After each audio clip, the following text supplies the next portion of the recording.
I had this woman who was my age. She's in her 50s. And she asked about staying here. And she said, well, can you tell me what the experience is like? I've never done this and I'm quite nervous. And I said, well, think of it as meeting your second cousin who you've never met.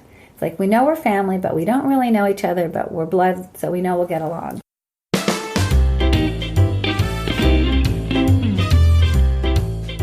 Hello, hosts and travelers. Welcome to the podcast, Hosting Your Home. Each week, around the world, millions of guests stay in other people's homes using the Airbnb platform. Debi Hertert looks for stories that come from these connections. Listen in as we hear stories that teach us the human side of hosting your home.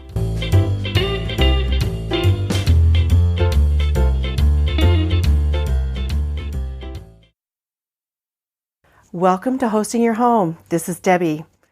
Nina Liebow is one of the sincerest, dedicated, sweetest ladies that it has been my pleasure to meet. Her home is as calm and peaceful feeling as she sounds. I felt very zen and connected to her as I heard her story. I think you'll find an echo to her sentiment in your own hosting journey. Please join us. Nina, thank you so much for allowing me to come visit you in your home. It's a lovely place, and I really look forward to hearing your story.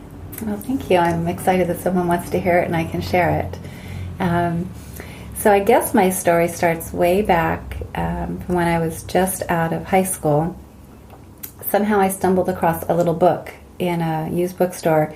It said, make a bed and breakfast out of anywhere that you live. And this is when I was 18, so we're talking like long time ago. Wow. Long time ago. And at the time I had a little apartment in Los Angeles.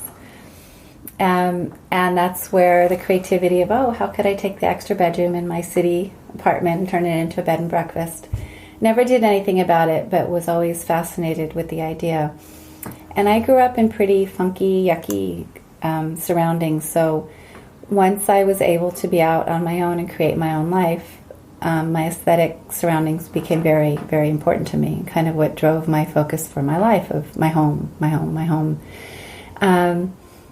I did a lot of traveling in Asia and was able to stay in some beautiful, they call them Ryokans. They're like kind of like a bed and breakfast, and they go anywhere from being in someone's home, like an inn. They're an inn. They would be considered an inn. And I was in either small inns or I was in large inns. Ryokan. Can you spell that? Ryokan. Ryokan. Thank you. And they offer a room, and there's a woman, and she's usually always dressed in her kimono. You know, it's very traditional, traditional Japanese. And they come to your room, and they serve you your dinner, and then they take away the dinner, and they set up your bed. In the morning, they take away the bed, and they bring you your breakfast, because this is always a one-room space. You know, a tatami mat where you sleep on the floor and you eat on the floor. So it's multi-purpose, the room. And the sense of caring that these women give to their guests is just beautiful. And so I guess I learned a little bit about hosting from living in Japan. I mean, Japanese are very gracious, and they always have tea for you when you come into their homes, or even a little office if you go into and have a private meeting in an office. They have tea and they have crackers, and they're very welcoming. And I always felt very comfortable with that, like that loss of ego and I'm better than you. In Japan, there's just this sense of welcoming, and it made me feel comfortable. And so I did a lot of traveling in Asia through my 20s, and then towards the end of that, felt ready to settle down. So you were basically in Asia for 10 years? In and out of Asia, off and on. Throughout a 10-year period, I was there for about 4.5 years. Do you have a heritage connection? No, I got an opportunity just out of high school. I was a dancer, and one of the dance studios that I worked at, my friend, her mother owned that studio. And it was one day after classes, she came up to me and she said, tonight my mom's hosting this audition for a group that's going to Japan, and I'm going to be in the group, and you want to come to an audition? And I thought, I've never been to an audition. Sure. And 2 weeks later, I'm on a plane to Japan. Wow. Oh, lovely. So my trajectory kind of had changed. I was planning to go to design school. I wanted to study, what do they call it, like window design, set design. I wanted to study design, but I thought, well, I'll postpone that a bit and I'll go to Japan and I'll come back. And I ended up never going to school. So I had in my apartment in LA, and every time I would leave, I would sublet my apartment. So I would go to Japan for 6 months and sublet my apartment, go back home. I had enough money to live for a while, so I was a dancer, so I took my dance classes, and then was like, okay, I'd get itchy, I'd call an agent, and I'd go back to Japan. So I kept going back and forth throughout my 20s, pretty much. What kind of dancing? It was jazz dancing. Okay. Yeah. At the time, jazz was not what it is now. I mean, now it's like crazy acrobatics, but it was, jazz, tap, basic ballet, entertainment shows for hotels. Oh, okay. Yeah, in those days, Japan was really into foreigners for entertainers, so they would hire Australian, English, and American dance companies in groups of like 4 to 8 to do shows, whether they were in nightclubs or hotels. They have a lot of hotels, and Japan is really into entertaining. That's part of their business culture. A lot of business is done in nightclubs after work. It's a very different culture than ours. So there are clubs everywhere. There are small hotels everywhere with people traveling and doing business trips and group trips, and entertainment is a lot of what they do. So they would hire all these companies, dance companies from around the world, and so I got in that circuit. Fascinating. Yeah, it was fascinating. Well, that's why I kind of got you a little off track, but that's very interesting. Yeah. So when the time came to settle down, I moved. I had been saving my money. I knew I wanted a home. That was my whole thing, was I want a house, I want a house, I want a house, I want a house. So when I was finally done with, had gotten that travel bug out of me and was wanting to have a family, that whole thing just hit me real strong. I ended up here in Portland just by a fluke, and bought a house not far from here. It was about 4 blocks away, and it was a beautiful little house. It was funky. I had no idea what I was doing, and it was for sale by owner, and I bought it, saw a sign, bought it that night, and that was it. Wow. It was pretty amazing. And my Aunt Sharon, who you met, was very instrumental in that. She and I were here on a weekend trip because she had just bought a duplex up here. Oh. She has a brother who lived here for many years, and she was wanting to leave LA. So she bought this duplex thinking she and I would both live in it. And ended up 2 doors down from this duplex, this house went up for sale. So I bought my house and she had her duplex, and we were going to move up together, and she never moved up, but I started managing her duplex and rented it to Japanese students. And that was kind of, in a way, not quite Airbnb at all, but that first sense of what it's like to create a space for people and leave them alone but still watch over them. So I did that for a couple of years. But the part of the story that I think is really sweet was when I first moved to Portland, I walked around this neighborhood in awe, jaw dropped, beautiful. And I ran into this beautiful old house. It's a mansion. And outside is a sign. It's the Portland Whitehouse B&amp. I've seen it. Yes. And I thought, oh my goodness, this is so beautiful and it's so romantic. And I had just landed here and I thought, I want to work there. So I knocked on the door and I introduced myself. And the woman at the time, her name is Mary. I said, well, I don't need any help. And I literally walked back every day and I knocked on the door. And after a week, she said, you're not going to stop coming here. And I said, nope. So I started working there for them and just fell in love with the romance of the beauty of the home, the decor, everything. It was just, wow. I was just mesmerized with the whole thing. And that's when I thought, maybe one day I'll have a bed and breakfast of my own. And I worked there for about 1.5 years, and then I got pregnant, and my pregnancy was just not very good in the beginning, and I couldn't get up in the morning, and I was sick, and I ended up quitting the job. I wasn't reliable enough. And then, started doing my other stuff. And all the while had always still kept my auntie's place up with guests. And then my children were born, and my now ex-husband, but my husband then, he's from Japan, he's Japanese. And after my children were born and they started getting into the preschool age, somebody contacted us and asked us if we could host a Japanese girl in our home. And I thought, well, this could be kind of fun because my kids can have some Japanese immersion with somebody, a native speaker, because my husband didn't speak Japanese with them very much because he was trying to learn English. Oh, okay. And Japanese kids like to play with other big girls. Mm-hmm. So then I started hosting for years. I had Japanese students, young women in my home, and did that for quite a long time. And of course, it's not being an Airbnb host, but it's still someone in your home, mm-hmm. giving them that balance of privacy, watching over them, making sure they're okay, and that kind of motherly thing of, but still they're independent. So I did that for quite a long time, and then we moved into another home, and the girls were older, and life got really busy, so we stopped hosting. And then life kind of just kept on going, and then we landed in this house.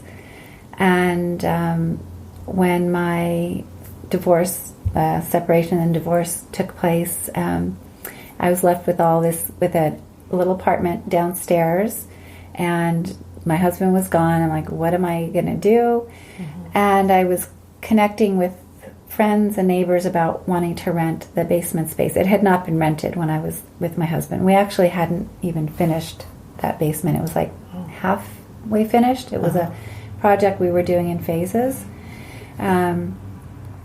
So I asked him, I said, I'd like to rent that out to get a tenant. Can you finish off the space? So we finished off the space, and then I was connecting with friends about wanting to rent the apartment. Mm-hmm. And that's when a friend of mine, my friend Sue, who you met at the Properly event. Okay, yes. She said, well, you should try renting it through Airbnb. And I said, well, what's Airbnb? And she said, well, I'll come over, and we had tea. Or I went to her house. And she showed me the website. And I thought, well, this could kind of be fun. I get to decorate a space and not make any real commitments, because if I don't like it, I can stop. So I very minimally decorated the space, put it up, and within like 3 hours, I had my first booking. Wow. And that's been it ever since. That was 2 years ago, 2.5 years ago. 2.5 years. And I loved the fact, the first part I loved was that I got to decorate a space. It's like my playhouse. I call it my playhouse. Mm-hmm. I get to play, have someone there, make them happy and cozy, and then leave them alone to do their own thing. But you're always in the back of your mind, are they okay? Are they safe? Are they having fun? Is it okay? All of that. I think that's just the motherly instinct in me.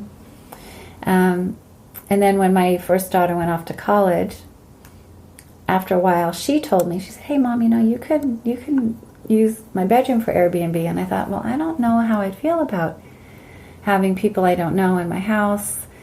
And then I thought, well, I've had all these Japanese guests living with me, and I thought, well, maybe I'll just rent to girls. Women, meaning women. So when I listed the space, I put it up for rent, or, on Airbnb, to women only. Mm-hmm. And that felt very comfortable, because you were sharing a space. And did you find that was honored? Yes. Or did you get a lot of men who were asking? No, only a couple of times. Okay. Only a couple of times. Actually, the first time I had a man, it was interesting.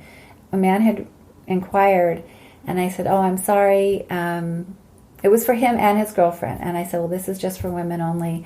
And he wrote back the cutest response. He goes, I totally respect that, but I want you to know I have 4 sisters and 2 female cats and a female dog growing up. So just to let you know.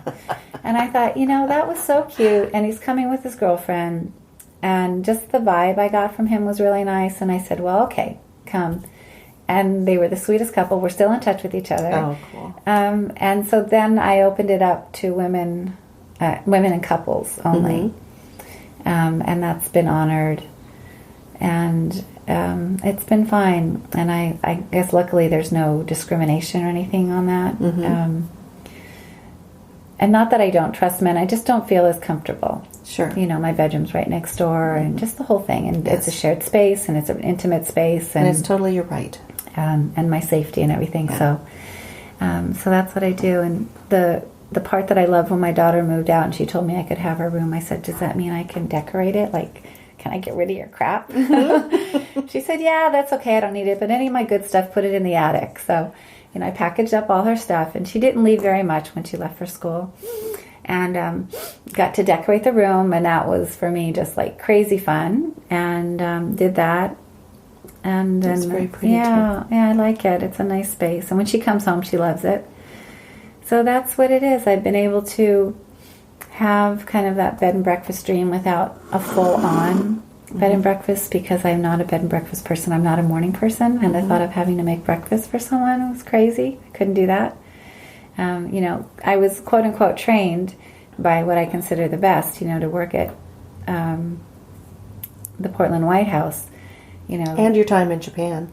And the time in Japan. Your exposure. Yeah. I mean, your hospitality training actually started way back when. It did. So that's it, and I can see you've got it nailed. It did. It's it really is. And I don't say this in any way or form to talk about myself, but it just really comes naturally for me. I just like people to be comfortable.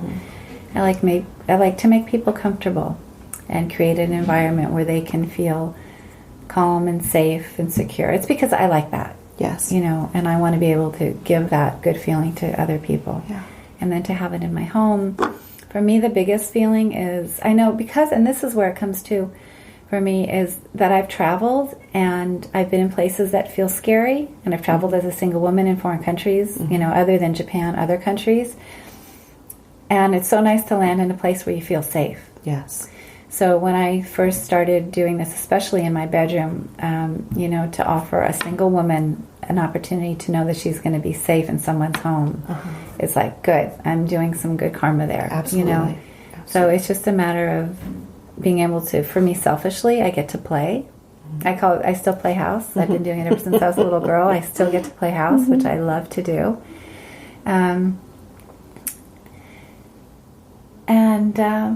What about the financial aspect of it? Well, that's what I was going to say. Okay. I was very fortunate. My husband was very supportive of me to be home as a homemaker. Take all the time you need. No hurry. And as a mom, to be a mom, that's all I ever really wanted. I never wanted a career per se. I just wanted to be a wife and a homemaker and a mother. And in this culture, it's not really honored or respected or even thought of anything. You don't think of it as a career. And I think that's one of the things I loved about Japan, was I was exposed to a culture that honors women who stay home and are wives, they're homemakers, and they're mothers. And it's a culture, it's like normal there. And it's changing now. But the generation when I was there was beautiful. Oh, I wasn't aware of that. Oh, yeah, it's just beautiful. And I was fortunate enough to marry a man who really didn't expect me to have a career outside the home. He totally supported me, and I nurtured a home. We built our homes from scratch, and they were crappy when we bought them. They were all fixer-uppers, and we've never had much money, and we put all our own sweat equity into everything. And 3 meals a day, and set the table, and took care of my kids, and did the homework. Very, very traditional lifestyle. And I've always been fortunate to have a little income by teaching dance. I've taught children's dance for as long as I've lived in Portland, for 25 years. In our first home, we had our basement was a dance studio. My husband made a dance studio for me. So I taught the neighborhood children dance all those years, and I continued to teach all the way up until just this last December, when I just I'm retired for a little while. I can't have that. I can't never go back to it. It just, to teach 3, 4, and 5-year-olds dance is the sweetest thing on earth. Oh, so my. I can't not do that again, but I'm just taking a break for a while. So when the divorce happened and I lost that financial help, being able to stay home and still be in my home and have income to help offset my dance teaching and my Pilates teaching and the other little odd jobs I had here and there, I'm still in my house. I'm still here. And I'm so grateful for that. And I'm doing what I love to do. So it's enabled you to stay home. Yes. And keep your home. Yes, yeah.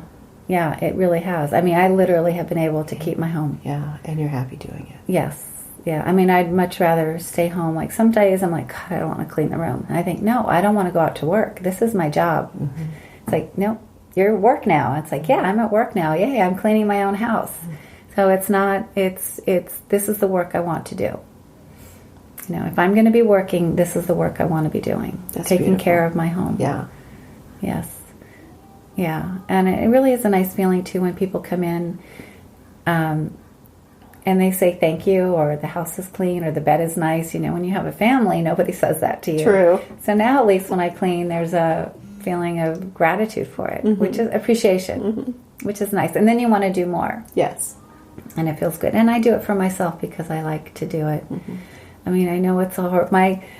This is kind of strange, but one of my things I like to do is I collect all my pillowcases after a while, after they've been washed, until I have a nice stack. And then on like a Friday or Saturday night, my favorite thing to do is just put on some Downton Abbey DVDs and just iron for hours. Mm-hmm. I love ironing my pillowcases. I mean, that's a crazy thing, but it's so calming that's for me. That's the one thing I iron too. Yeah, I love it. I find it so calming and relaxing, and I just feel like by being home I get to stay grounded. And yes.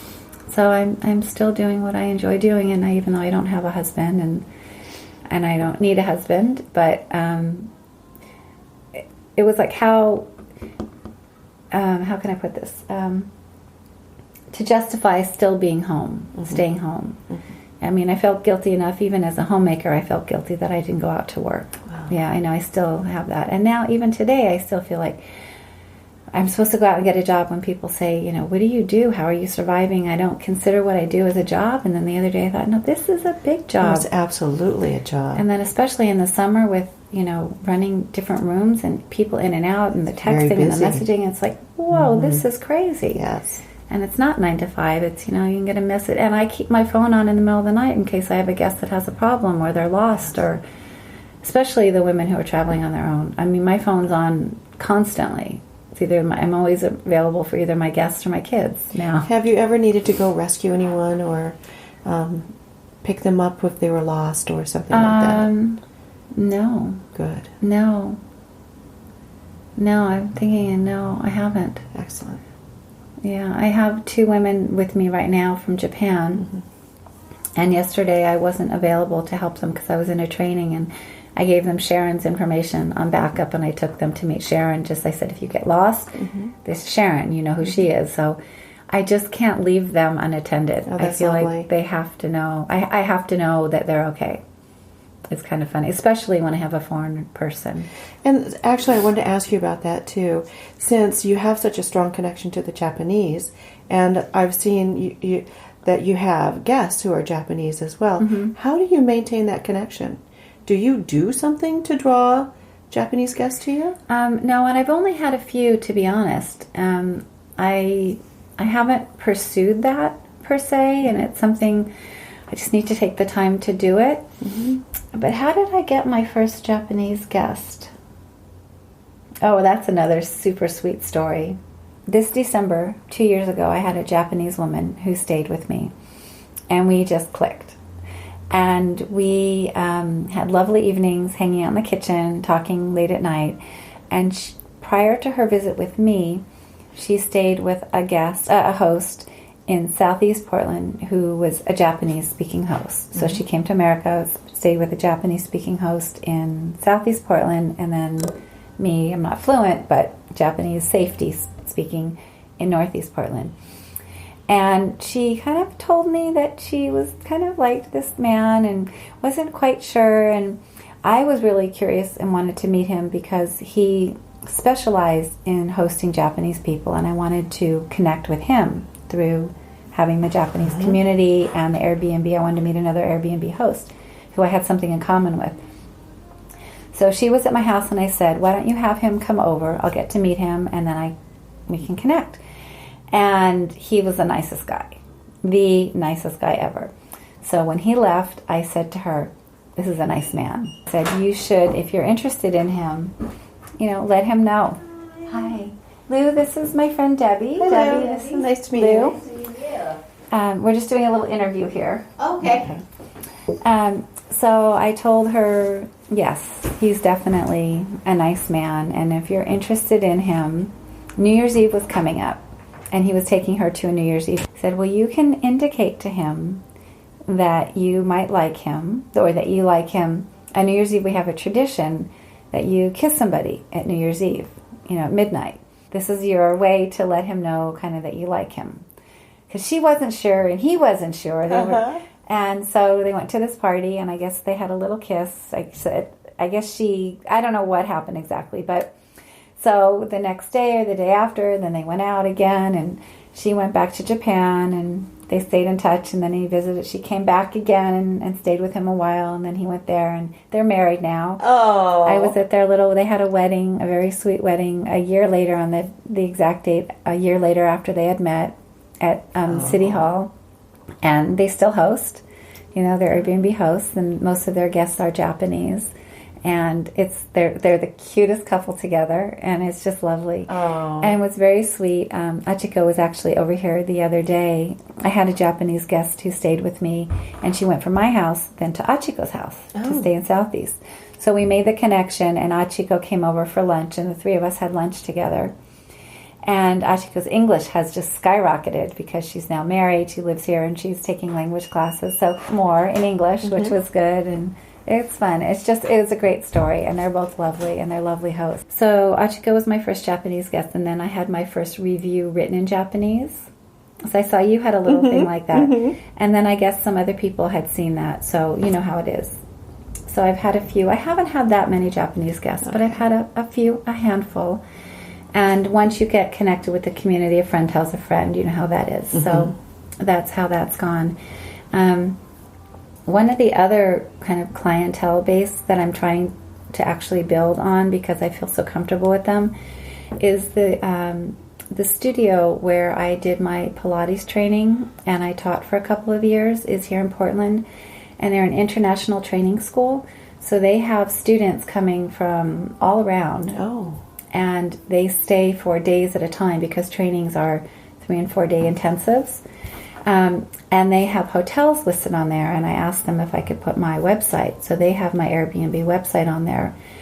So I get Pilates students and physical therapy students, and that's happening more and more now.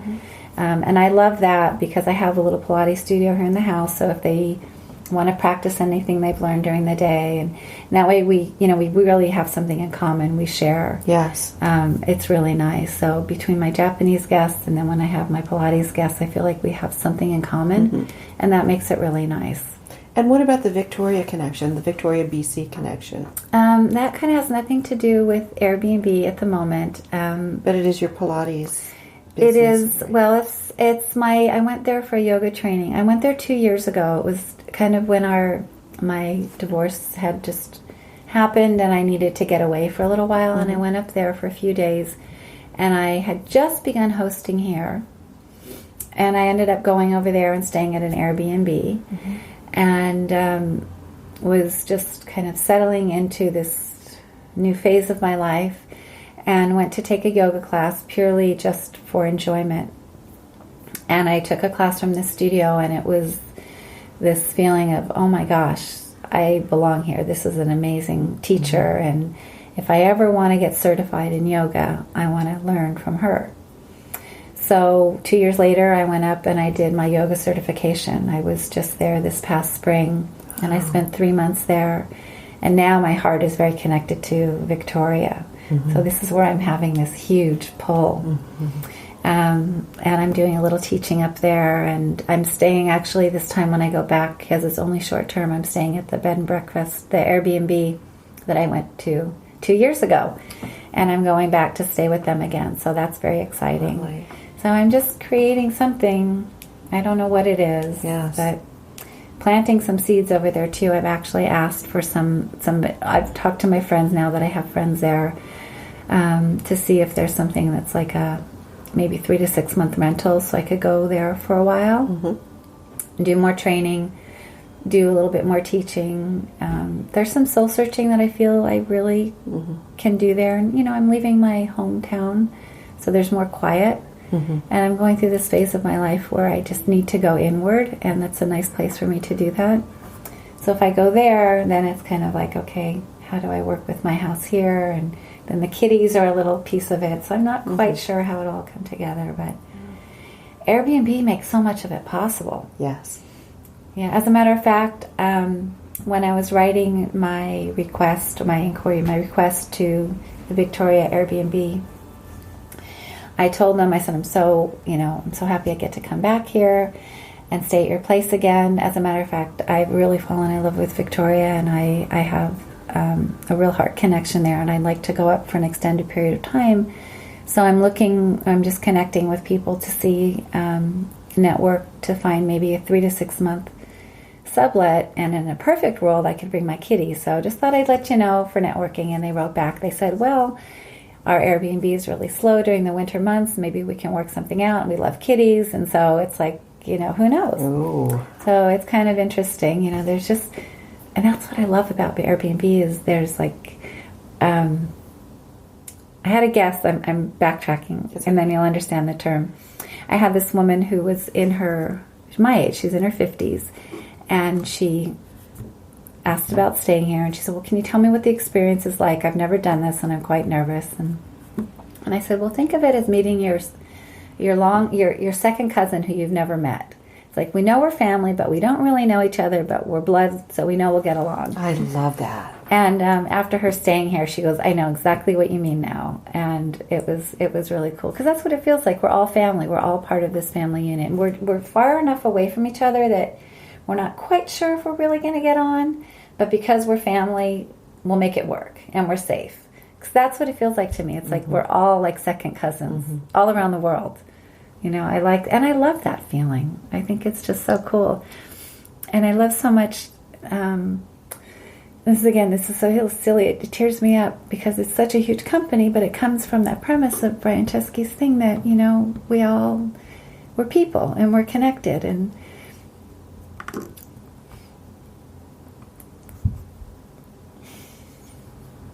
Airbnb really proves that there's so much more good in the world than there is bad. And it brings out the best in people. And our world needs that. Lovely. So I like being part of this, It's just a way of giving love to the world in a tiny way. But we all have to do a tiny piece.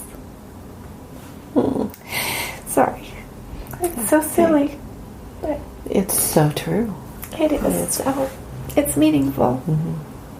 It's really meaningful. So this is when I have to remind myself, if I had a career out in the world, I wouldn't be doing what's important to my heart. Yeah. So I don't have my children to love and nurture, but I get to do it in a different way now and not be as responsible and not have the fights and all of that kind of stuff. And they're fine because you've already gone through that part of it. Yeah, they're totally fine. So. Nina, thank you. So I love doing this. This has just been the best interview. Oh, really. Good. Well, I am honored. This is really. I love doing this. I do love doing this. Yeah. It's a nice way. I still get to be me. I get to be home. I get to take care of my home. I can nurture other people and still be independent. So yeah, I like it. It's so funny. I didn't know I was going to get this emotional. I think it's awesome. It's so funny. Wow. Just wow. I admit I shed a few tears myself as Nina so eloquently described how her Airbnb has touched her life. And I hope to interview her friends in an upcoming episode.